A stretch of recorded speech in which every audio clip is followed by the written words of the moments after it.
Bashkimi Demokratik për Integrim Dega në Çajir ka denoncuar si çdo një problem madhor i cili po shndërron jetën qytetarëve të kësaj komune në një akt të përditshëm, që ka të bëjë me mungesën e parkingjeve dhe ndërtimeve pa leje.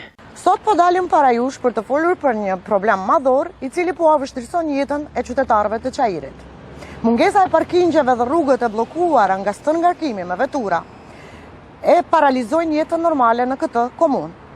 Qytetarët humbin orë të tëra për të gjetur një vend parkimi, ndërsa shërbimet emergjente shpesh nuk kanë qasje elementare. Kjo gjendje nuk ka ardhur rastësisht. Është pasojë direkte e faktit se të gjitha projektet e premtuara për parkingje rezultuan në mashtrime publike, u përdorën për fushata dhe propagandë dhe nuk u realizuan kur në terren. Në anën tjetër, ndërtimi kriminal i ndërtesave pa leje dhe pas një kusht minimal për parking vazhdon pa ndërprerje.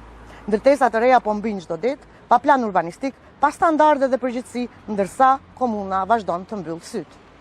Prandaj sot pyesim hapur, deri kur qytetarët do të jetojnë jetën në mangës që udhëheqësit e komunës të pasurohen edhe me disa miliona të tjerë në llogaritë e tyre personale.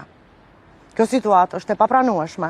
Ne kërkojmë ndërprerje të menjëhershme të gjitha ndërtimeve pa leje, transparencë dhe llogaridhënie për projektet e premtuara, pikërisht për parkingje dhe zbatim të ligjit pa selektivitet dhe pa pazare politike, sepse nëse kjo gjendje vazhdon, nëse nuk ndalen ndërtime pa leje dhe nuk korrigjohen mashtrimet me projekte publike, qytetarët do të jenë të detyruar të përdorin të gjitha mjetet e tyre, qytetare dhe ligjore, për të mbrojtur interesin publik dhe dinjitetin e tyre, sepse Çajiri nuk është pronë private askujt, Çajiri është i qytetarëve që jetojnë atë.